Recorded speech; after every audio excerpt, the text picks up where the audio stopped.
ቅር ያለኝ ምንድነው አቧን መሰናበት በጣም በቃ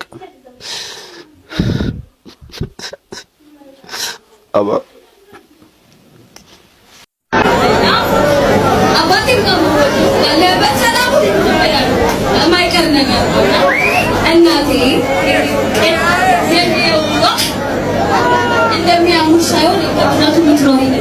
ሰበር ዜና ተሰምቷል። ቀነኒ የሞተችው ቤት ውስጥ ነው። የወንድሟ አስደንጋጭ መግለጫ። የወጣት ድምፃዊት ቀነኒ አዱኛ አሟሟትን በተመለከተ ታላቅ ወንድሟ አቶ ለማ አዱኛ ዝምታቸውን ሰብረዋል። በመግለጫቸው እጅግ አነጋጋሪና አዳዲስ ነጥቦችንም አንስተዋል። የቀነኒን ጉዳይ ጀስቲፋይ ለማድረግ እየሞከራችሁ ያላችሁ ሰዎች አንተ ሰው ከሆንክ እናትህ የወለደችህ ሰው ከሆንክ ሂዩማኒቲ ውስጥ ካለ ይህንን ቪዲዮ እስከ መጨረሻው ታዳምጠኛለህ። ታዋቂው አትሌት ፈይሳ ሌሊሳ የሞዴል ቀነኒ አዱኛን ህልፈት ተከትሎ በእጩኛዋ ድምፃዊ አንዱዓለም ጎሳ ላይ እየቀረበ ያለውን ክስና ሂደቱን በተመለከተ ጠንካራ ትችትና ማስጠንቀቂያ አዘል መልእክትም አስተላልፈዋል። ሰላም የተከበራችሁና የተወደዳችሁ የዚህ ቻናል ቤተሰቦች እንደምን አላችሁ? ዛሬም እናንተን በሚመጥኑ ሳምንቱን በስፋት ሲያነጋግሩ የነበሩ ቪዲዮዎችን ሰብሰብ አድርጌ ለእናንተ ይዤላችሁ መጥቻለሁ። ከእናንተ የሚጠበቀው ቪዲዮ እንደምትወዱት ስለማለት ተራጠር ላይክ አድርጋችሁ መጀመር ነው። ሐሳብ አስተያየታችሁን ወንድሜ ምካችሁን ደግሞ ኮሜንት ላይ ጻፍ እንድታደርጉልኝ እፈልጋለሁ። 60,000 ሰብስክራይብ ልንገባ ውስን ሰብስክራይበር ነው የሚጎለን። ሰብስክራይብ ያላደረጋችሁ የኔ ቤተሰቦች ሰብስክራይብ ያደረጋችሁ ይሄንን ቻናል መቀላቀል እንዳይረሳ። ሳምንቱን በስፋት ሲያነጋግሩ ከነበሩት ቪዲዮዎች መካከል የታዋቂውና የተወዳጁ ነብሱን ይማረውና የቀድሞ የኢቢኤስ ጋዜጠኛ የነበረው የአስፋው መሸሻ ልጅ ጃፒ መታመሙንና ጸልዩልኝ ብሎ በራሱ በሶሻል ሚዲያ ላይ የለቀቀው ጽሁፍ ብዙዎች እንዲነጋገሩበትና እንዲያዝኑበትም ምክንያት ሆኗል። ሌላው ደግሞ አሁንም ፍትህ ያላገኘችው የቀነኒ ነብስ እሱን በተመለከተ እንግዲህ የቀነኒ ቤተሰቦች ፍትህ ያስፈልገናል ሲሉ አናሽ ወንድሟ እንግዲህ የለቀቀው ቪዲዮ ብዙዎች ተነጋግረውበት ነበረ። አሁን ደግሞ የቀነኒ ታላቅ ወንድም የሰራው ቪዲዮ እጅግ በጣም አስደንጋጭ ሆኖ ብዙ ሰዎችም እንግዲህ ቀጣይ ስለሚፈጠረው ነገር እየተጨነቁ ይገኛሉ። የተለያዩ ሰዎችም እንግዲህ የተለያዩ ትላልቅ ሾዎች ላይ ቀርበው ብሮድካስቶች ላይ ቀርበው ያለውን ነገር ለምን አያስረዱም የሚሉም እንግዲህ ውስን ሰዎች አሉ። እዚህንና የመሳሰሉትን ቪዲዮዎች ሰብሰብ አድርጌላችኋለሁ። ላይክ ማድረጋችሁን እንዳትረሱ። ወደ ቪዲዮቹ ባድ ማስፈራራና ዛቻን ያዘለ ንግግርም የቀነኒ ታላቅ ወንድም ተናግሯል። እሱም ቪዲዮ በመስማት እንጀምር። ሰላም ጤና ይስጥልን። እንደምን አላችሁ? በአለም ዙሪያ ያላችሁ የቀነኒ ፍትህ ፈላጊዎች ሁሉ ባላችሁበት ሰላማችሁ ይብዛ እያልኩ እቺን ቪዲዮ ልሰራ የፈለኩበት ምክንያት እንደምታውቁት ሰሞኑን በሚዲያ ላይ እየተንቀሳቀሰ ያለውን ነገር አይታችኋል። ብዙ ኮሜንቶች እየተሰጡበት ነው እና ለምሳሌ አንዱዓለም ከቤተሰብን አማክሬያለሁ፣ እሷ እያመማት ስለሷ ጉዳይ ከቤተሰብ ጋር ተወያይቻለሁ፣ ስለዚህ መፍትሄ አልሰጡኝም ብሎ ሲናገር ሰምተናል። እኔ ከቤተሰቡ አንዱ አካል እኔ ነኝ፣ ለማ እባላለሁ እና ከኛ ጋራ በሷ ህመም ዙሪያ ምንም አይነት የተመከረው የተወያየነው ጉዳይ የለም። ይሄ እንዲታወቅ ፈልጋለሁ። ሲቀጥል ደግሞ ማለት ነው ያ ብቻ አይደለም፣ እንኳን የሷ ህመም ወይም ደግሞ አሞታል ብሎ ሊያማከረን አይደለም። እንደምታውቁት ያረፈች ቀን እኔን 6:20 ላይ ደውላልኝ በአንዱዓለም ስም ላይሰንስ አውጣና መኪና ማስገባት እንፈልጋለን ብላ 6:20 ያናገረችኝ በሰላም የተወያየን ልጅ ነች። ሲቀጥል እሷ ያንን ብላ 9 ሰዓት ላይ ያረፈች ልጅ ከ9 ሰዓት ጀምሮ እስከ ጠዋቱ 12 ሰዓት ተኩል ድረስ ከቤት አንስተው ሆስፒታል ወስደው ሆስፒታል ቤተሰቦቿ የሷ ቅርብ ዘመዶች የሉም ሲባል ዘመድ እዚህ የላትም፣ ገጠር ነው ያለው የሷ ዘመድ ያሉት፣ ስለዚህ ቅርብ ዘመድ የላትም ብለው እኛ እንዳናይ ያደረጉትን ነገር እንዳናቅ ሸፋፍነው ከመጀመሪያው ከያኔት ሆስፒታል ወደ ሚኒሊክ ራሱ ስንሄድ ሚኒሊክ እኛን ሳያሳዩ ሁሉን ነገር ጨርሰው እንድትቀበር ነበር የተደረገው። ይሄን ያደረጉ ሰዎች እኛ እሷ ታማለች ብሎ ያማከሩን ነገር የለም፣ አላማከሩንም። እና መታወቅ ያለበት ነገር ምንም የሚሸፋፈነው ነገር የለም። እስካሁን ዝም ብለን ቁጭ ያልንበት ምክንያት አንዱ የመንግስት መንግስት በእጁ ይሄን ጉዳይ ይዞ መንግስት እየተከታተለው ስለሆነ መንግስት እጅ ያለው ጉዳይ ነው ብለን ነው። አሁን ግን እነግራቸዋለሁ ያለውን ነገር። እኔ አስከሬኗን ከፍቼ ነው ያየሁት።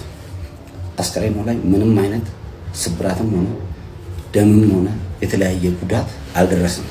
ከዛም ያክል ፎቅ ላይ የወደቀ ሰው ደግሞ ይሰባበራል፣ ብዙ ነገር ይደርስበታል። ስለዚህ ማለት ነው አንዱ ቀነኒ እቤት ውስጥ ነው የሞተችው። እቤት ውስጥ ሞታ ነው አቅፈው መሬት ጥለው አወርደው እንደዚህ ሞተች፣ ራሷን ጣለች የሚሉት እንጂ እሷ እንደዚህ አይነት ሐሳብ ላላቸው ሰው እንኳን መድኃኒት ነች። ስለዚህ የሞተችው ቤት ነው። ከቤት ነው አውጥተው ታች ጥለው ጮኸው እንደገና ማንም እኛ ሳናይ ምንም ነገር የሷን አሟሟትም ምንም ነገር ሳናቅ እዚህ ከተማ እያለን 9 ሰዓት የሞተች ልጅ በሚዲያ ተለቆ ስለሷ ጉዳይ ሌላ ስንት ሰው አውቁ ከመጀመሪያው ሆስፒታል እስከ ሚኒሊክ ሄዱ። ሚኒሊክ ያለው ፕሮሰስ አልቆ ከዛ በኋላ ነው እኛ ራሱ ይደረስነው። በግድ አስከሬኗን አስከፍቼ ያየሁት እኔ ነኝ። ምንም ነገር እላዋ ላይ ጉዳት አልደረሰም፣ እቤት ውስጥ ነው ያረፈችው የሚል ኮንክሉዥን ላይ ነው የደረስነው። ስለዚህ ሲቀጥል ደግሞ ማለት ነው እንደዚህ አይነት የውሸት ፕሮፓጋንዳ እየተነዛ ህዝቡን ወዳልሆነ አመለካከት እንዲሄድ መደረግ የለበትም። እንደምታውቁት ባለፈው አባገዶች ልኮ ጉማ ከፍላለሁ እና ሽምግልና አስታርቁ ብሎ ሲልን ነበር። ያልገደለበትን ጉማ የሚከፍልበት ነገር የለም። እንደዛ ያለውን አባገዶች ምትኛን ቤተሰብ ነፋዘር ጋር እንደዛ ካሉ በኋላ አሁን ግን ሚዲያ ላይ ወጥቶ አላልኩም ብሎ ዋሸ ማለት ነው። ይሄም ህዝብን የመቅረብ ያክል ምን የሚታየው።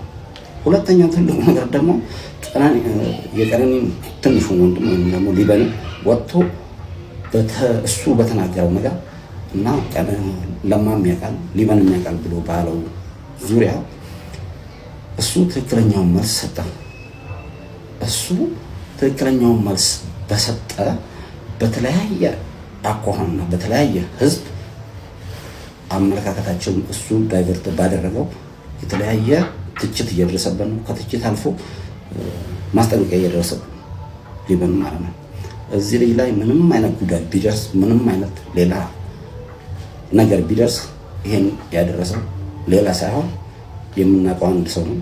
ስለዚህ በሌላ ሰውም ቢደርስ ይሄን ነገር የሚያደርገው እሱ ስለሆነ የኢትዮጵያ ህዝብ በጠቅላላ በዓለም ላይ ያላችሁ ታውቁልን በቤተሰቡ ላይ ምንም አይነት ጉዳት ቢደርስ ከዛ ከአንድ ሰው ጭንቅላት ማንወጥ መሆኑን እንዲታወቅ እንፈልጋለን።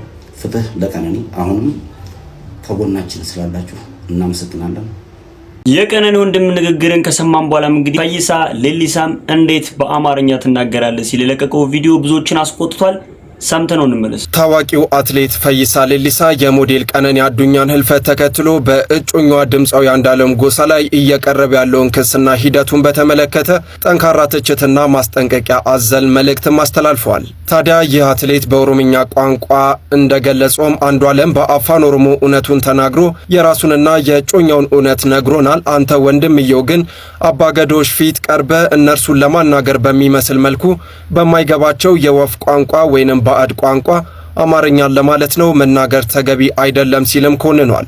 አትሌቱ አክሎም ጉዳዩን ወደ ሽምግልናና አባገዳዎች ከሄደ የኦሮሞ ባህል በመጠበቅ መልኩም በኩሽ ቋንቋ መናገር ሲገባ ሆን ብሎ በሌላ ቋንቋ መናገር እውነትን ለመደበቅ እየተደረገ ያለ ሴራ ነው ብሏል። በጉዳዩ ላይ ቀጥተኛ ምክሩን የለገሰው አትሌት ፈይሳ በኦሮሞ ባህል ደም የሚመልስን ወይም የሚከፍልልንን ያጣን ህዝቦች አይደለንም በማለት አንዱዓለም እጮኛውን ገሎ ከሆነ በኦሮሞ የጉማ ወይንም የደም ካሳ ስርዓት መሰረት እንዲዳኝ፣ ነገር ግን ካልገደለ በግድ ራሱን ወንጀለኛ አድርጎ እጁን እንዳይሰጥም መክሯል። አንዱዓለም እውነትህን ተናገር፣ ገለህም ከሆነ በባህሉ መሰረት ጉማ ክፈል፣ ካልገደልክ ከሆነና እጅ ንጹህ ከሆነ ግን እምቢ በል፣ በግድ ወደ ጉማ ስርዓት ራስን አታስገባ ሲልም ለአንዱዓለም መልእክቱን አስተላልፈዋል። ክስ የሚያቀርቡ አካላትንም ቢሆን አንዱዓለም ስለመግደሉ በእርግጠኝነት የማታውቁና የያዛችሁትን ማስረጃ ካለም አምጡ፣ ማስረጃ ከሌላችሁ ግን በማናውቀው ቋንቋ አትለፍልፉ፣ ጎጃም ሄዳችሁ ማውራት ትችላላችሁ ሲልም በቁጣ ገልጿል። በመጨረሻም አትሌቱ እንግዲህ የህብረተሰቡን አቋምን በተመለከተ ሲናገር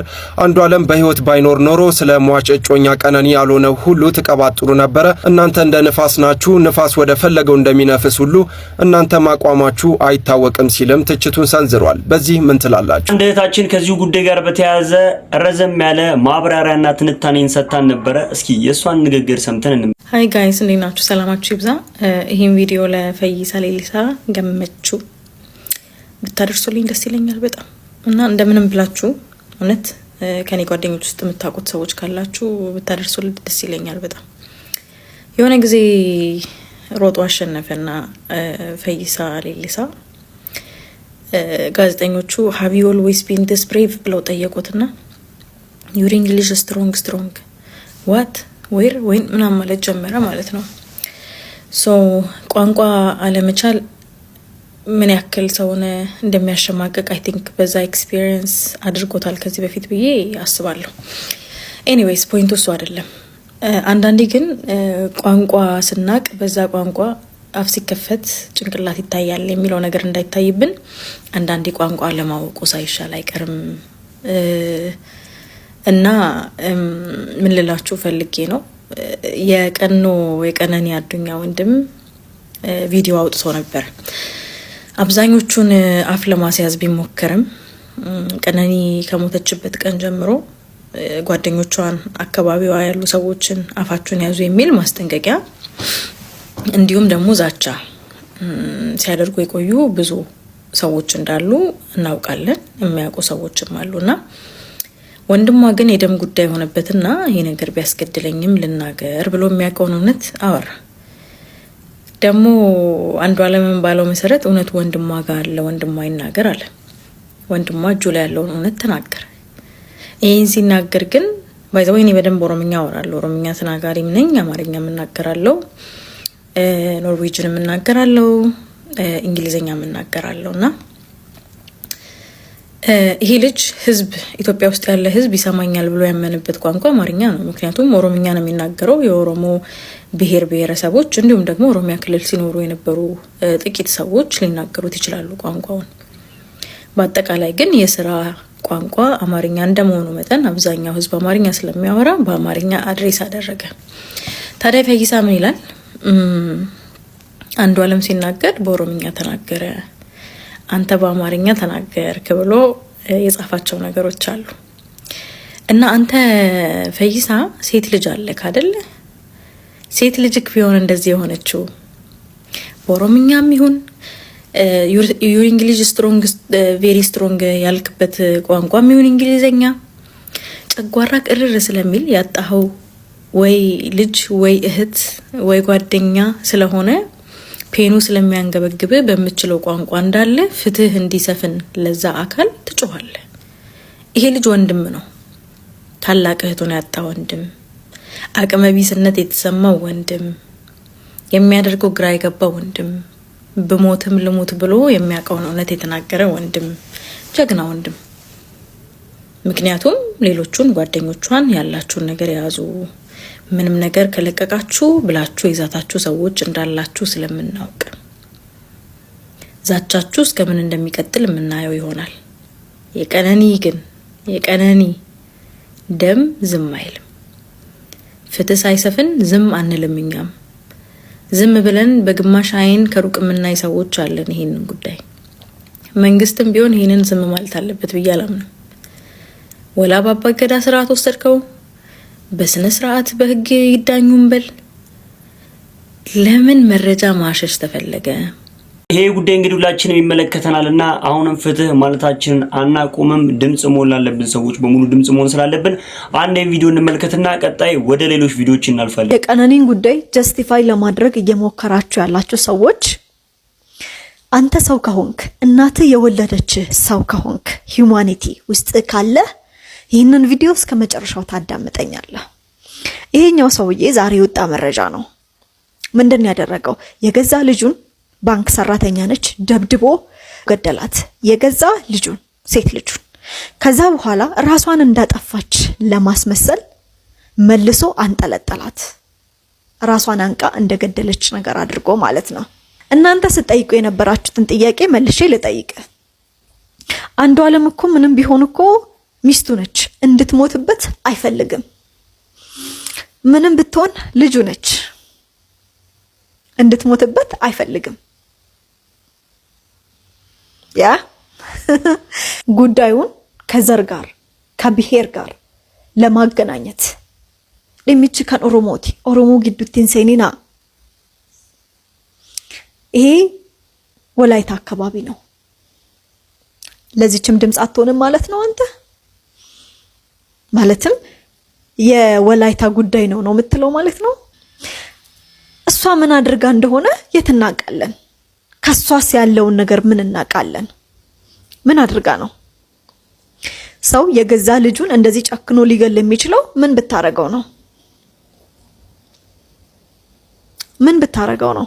አንዳንዶቻችሁማ ጭራሽ ሊበን እህቱ የገዛ እህቱ እንደዛ ሆና መጥቶ ሲያወራ አፋን ኦሮሞቲን ማፊና ሶፍኔ ማሊፍ አፋና ማራቲን ሃሳ ቀነኒ ኦሮሞሚቲ ቆቃ ከሰንራ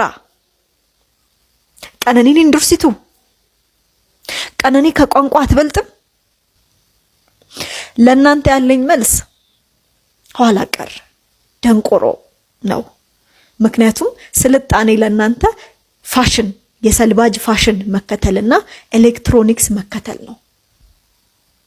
ስልጣኔ ለእናንተ እሱ ነው እንጂ እህቱ የሞተችበት ሰው የተጠቂ ቤተሰብ አይደለም። በአማርኛ ማሊፍ ጣሊያንኛቲን ሂናሰይን በጣሊያንኛ ለምን አያወራም? ከተጠቂ ጎን ላለመቆም አንዳንዴ ሁሉም ነገር ላይ አስተያየት አይሰጥም። ዝም ብትሉስ?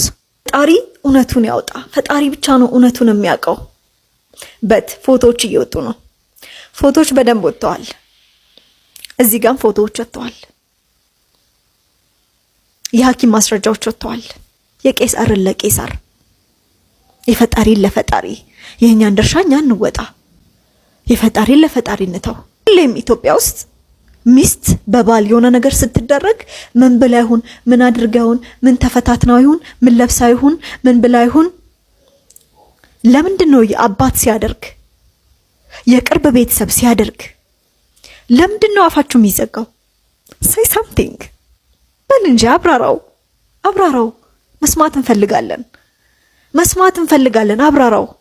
የሴት ልጅ ጥቃት ከዘር ከሃይማኖት ከቋንቋ ከብሔር ከስልጣን ከዝና ከጾታ በመውጣት ለሴት ልጅ ለህፃናት ፍትህን ጠይቅ። እንግዲህ በሰማችሁት መልኩ የተለያዩ ሰዎች ሐሳብ አስተያየታቸውን እየተለዋወጡበትና በሶሻል ሚዲያው ላይ እየተንሸራሸረ የሚገኙ የሳምንቱ መነጋገሪያ ቪዲዮዎች መካከል አሁንም ቢሆን ፍትህ ያላገኘችው የቀነኒ አዱኛ ጉዳይ አንዱ እንደሆነ እንግዲህ ተመልክተናል ማለት ነው። ሌላው ደግሞ የቀድሞ የኢቢኤስ ጋዜጠኛ የነበረው ነፍሱን ይማረውና አስፋው መሸሻ ልጅ ሆኖ ጃፒ ኢትዮጵያ ህዝብ ጸልዩልኝ ሲል ያስተላለፈው መልእክት ብዙዎች እንዲነጋገሩበት ምክንያት ሆኗል። እጅግ በጣም ተወዳጅነትን ያተረፈው የአስፋው መሸሻ ልጅ ጃፒ በዚህ ሰዓት የኢትዮጵያ ህዝብ እንዲጸልይለትም እንግዲህ መልእክቱን አስተላልፏል። እስካሁን ግን በቪዲዮም ሆነ ሌላ መልእክቶችን በራሱ ሶሻል ሚዲያዎች ላይ ምንም እንዳላጋራም እንግዲህ በዚህ አጋጣሚ ልነግራችሁ እፈልጋለሁ። የተጋራ አዲስ ቪዲዮ ሲኖር ደግሞ እሱንም ለእናንተ ይዤላችሁ እንደመጣም እንግዲህ በዚህ አጋጣሚ ልነግራችሁ እፈልጋለሁ። ቀነኒ አዱኛና በአንዱዓለም ቤተሰቦች መካከል ያለውን ነገር ደግሞ በትላልቅ ብሮድካስቶች ላይ ቀርበው ቢናገሩ ያሉ የተለያዩ ሰዎች ሐሳብ ሲሰጡ ነበረ። እኔም እንግዲህ ይሄንን ሐሳብ የምቀበለውና የምደግፈው ሐሳብ ነው። ለምሳሌ ሰይፉ ኢቢኤስ ላይ ወይንም ደግሞ የተለያዩ ብሮድካስቶች ላይ ቀርበው ረዘም ላለ ደቂቃ ቁጭ ብለው ጉዳዩን ለህዝቡ ቢያስረዱ የሚል እንግዲህ ሐሳቦችን እየተመለከትን ነበር። እኔም ይሄንን ሐሳብ እደግፋለሁ። ሰይፉ ኢቢኤስም እንግዲህ በዚህኛው ሳምንት የቀነኒን ቤተሰቦች ወይንም ደግሞ አንዱዓለምን ሊያቀርብ ይችላል እያሉም ጭምር የተለያዩ ግምታቸውን እየገመቱ ይገኛሉ። እናንተስ ይሄንን ነገር እንዴት ታዩታላችሁ? የእናንተን ሐሳብ አስተያየት ደግሞ ኮሜንት ላይ እንድታስቀምጡልኝ እፈልጋለሁ። ለሁለቱም እኩል ፍቅር ነው ያለኝ። በጣም ነው የምወዳቸው፣ በጣም ነው ማከብራቸው። ይሄንን እንትን ማድረገው ያለሁት ክሊር ማድረገው ያለሁት በሱም ሳይድ ክፉ ነገር የለም፣ በእናቴም ሳይድ ክፉ ነገር የለም። እኔ ዳኛ አይደለሁም፣ ልጃቸው ነኝ። ያው ያለውን ነገር የምጠይቀው ነው መልሰው። መልካም እሺ። እናትሽ መሰሉ ፋንታውንና አባትሽ አቶ ወርቁ አይተነው መች ነበረ የተለያዩት? እንደነገርኩ እኔ አላስታውስም፣ ልጅ ነኝ። ግን እንደሰማሁት ሜቢ እኔ ከተወለድኩ በኋላ እኔ የ1 ዓመት ልጅ ወይ የ2 ዓመት ልጅ ሆኜ ነው የተለያዩት። በጣም ጥሩ። እስኪ አሁን ስላለሽበት ሁኔታ ትንሽ ብትነግሪን። እሺ አሁን ያለሁበት ሁኔታ እንደነገርኩ ነው፣ በጣም ጥሩ ነው። በዚህ አጋጣሚ ለኔ ቪዲዮን አይታችሁ ለኔ ያሰባችሁልኝ የተጨነቃችሁልኝ በጥሩ ስነ ልቦና አይዞሽ ምንም ማለት አይደለም በአባትና በልጅ መሀል የሚፈጠር ነገር ነው ያላችሁ ሌላ አጀንዳ የሌላችሁ ሰዎች በሙሉ አመሰግናችኋለሁ። ምክንያቱም እኔ አሁን ላይ በጣም ደስተኛ ነኝ። አም ፋይን። በዚህ በሰሞኑ ነገር ትንሽ ስትረስ ገብቼ ነበረ፣ ግን ያው ከአባቴ ጋር ከቤተሰቦቼ ጋር ቤተሰቦቼ አጠገቤ ናቸው። አባቴ አለ፣ ሁሌም አለ አጠገቤ፣ አይዞሽ ሚለኝ እሱ ነው። ስለዚህ ወጥቻለሁ እንደታሰበው እኔንም አልጎዳኝም አባቴንም አልጎዳው። ስለዚህ አሁን ላይ ደህና ነኝ። ገናና ክብሬ ያው ለትምህርት ኦልሬዲ ወደ አውሮፓ መሄድ ስለማይቀር አሁን አም ፋይን፣ ደግሞ ደስተኛም ነኝ። እሺ በመጨረሻም ማስተላለፍ የምትፈልጊው ነገር ካለ ስፔሻሊ በጣም ለምትወጂው ለምታከብሪው ለአባትሽ ለአቶ ወርቁ አይተነው ለሌላም ለቤተሰቦችሽም ማስተላለፍ የምትፈልጊው ነገር ካለ እድሉን ላንቺ ልስጥ። እሺ በጣም አመሰግናለሁ። እናንተም አክብራችሁኝ እዚህ ስለመጣችሁ በጣም ነው ማመሰግነው። ያለውበትን ጭንቀት ስለተረዳችሁኝ በጣም አመሰግናለሁ። በመጀመሪያ ደረጃ አባቴ እኔ ነኝ ሰው አፍ ውስጥ ያስገባሁት፣ እኔ ነኝ ነገሮችን ሞር ያው ሴት ልጅ ድክመት ናት ለአባቷ እና ድክመት የሆንኩበት ልጁ ሰው ፊት ያስገባሁት ሰው አፍ ውስጥ ያስገባሁት እኔ ነኝ። ስለዚህ በዚህ አጋጣሚ ቪዲዮን ለለቀቁት ሰዎች ሁለት ነገር አድርገውልኛል። አንደኛው መጥፎ ነው፣ አንደኛው ጥሩ ነው። ከጥሩ ልጀምርልህ። አባቴን በአደባባይ መሃል እንደዛ ተናግሬ በግል ነበረ ከአባቴ ጋር ያለኝን ጉዳይ የጨረስኩት ያስተካከልኩት ማለት ነው። ስለዚህ ለኔ ይሄ ጥሩ አጋጣሚ ሆኖልኛል። አባቴን በይፋ ድጋሚ ይቅርታ መጠየቅ እችላለሁ ማለት ነው። ስለዚህ አመሰግናቸዋለሁ፣ ይህንን እድል ፈጥረውልኛል። ስለዚህ አባቴ በጣም ነው የምወድህ፣ በጣም ነው የማከብርህ። 1000 ዓመት ኑርልኝ። የልቤን ታውቃለህ፣ ሁሉንም ነገር አንተ ታውቃለህ። ክፉ አይንካክ እና ደግሞ በጣም ይቅርታ አባቴ እና እወድሃለሁ። በጣም ነው የምወድህ እና ለቤተሰቦቼ፣ ለአያቶቼ፣ ለእናቴም ለአባቴም አያቶች፣ ለእናቴ፣ ለወንድሞቼ፣ ለሁሉም በኔ ዙሪያ በኔ ህይወት ዙሪያ ላሉ ለጓደኞቼ፣ ለተጨነቁ፣ ለተረበሹ ለሁሉም በጣም በጣም በጣም ትልቅ ይቅርታ እጠይቃለሁ እና ያው በተሻለ ነገር ከዚህ በኋላ እንገናኛለን። በዚህ አጋጣሚ ደግሞ ለኢትዮጵያ ሕዝብ ማለት የምፈልገው ነገር ምንድነው፣ በእንደዚህ አይነት አጋጣሚ በእንደዚህ አይነት ሁኔታ ባያገኙኝ ባልመጣ ደስ ይለኝ ነበር፣ ነገር ግን ሆኗል። ስለዚህ እነሱንም በጣም ይቅርታ ጠይቃለሁ። አመሰግናለሁ። በእውነት የአባትና የልጅን ፍቅር ያየንበት ነገር ነው። በእውነት በጣም ደስ የሚል ነገር ነው። በዚሁ አጋጣሚ እኛም አንቺን እንኳን ተወለድሽ ሃፒ በርዝዴይ ማለት እንፈልጋለን። ለአንቺ ድርብ በዓል ነው። ኢትዮጵያ ከምድረገጽ ብትጠፋ ምን ይፈጠራል? ነገ ጠዋት ኢትዮጵያ ከምድረገጽ ላይ ጥርግ ብላ ብትጠፋስ? ህዝቡ፣ መሬቱ፣ ወንዙ፣ ተራራው በቃ ሁሉ ነገሩ ባይኖርስ? ከካርታ ላይ ሙልጭ ብለን ብንጠፋ ዓለም ምን ይጎዳል? ምን ያጣል ብዬ ቻትጂፒቲ፣ ጀሚናይ፣ ዲፕሲክን ጠየቅኳቸው። መልሳቸው ከስድብ አይተናነስም። ዓለም የቡናን የትውልድ ቦታ ታጣለች አሉ።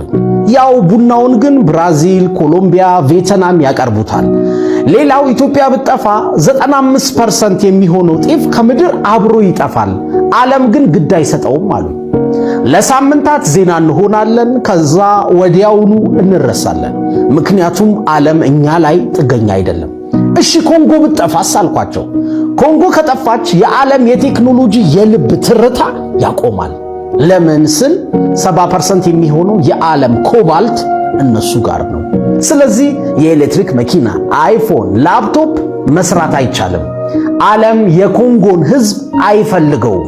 ከመሬቱ ውስጥ ተቆፍሮ የሚወጣውን ድንጋይ ወይም ማዕድን ነው የሚፈልገው። እሺ ጅቡቲ ብትጠፋስ አልኩት።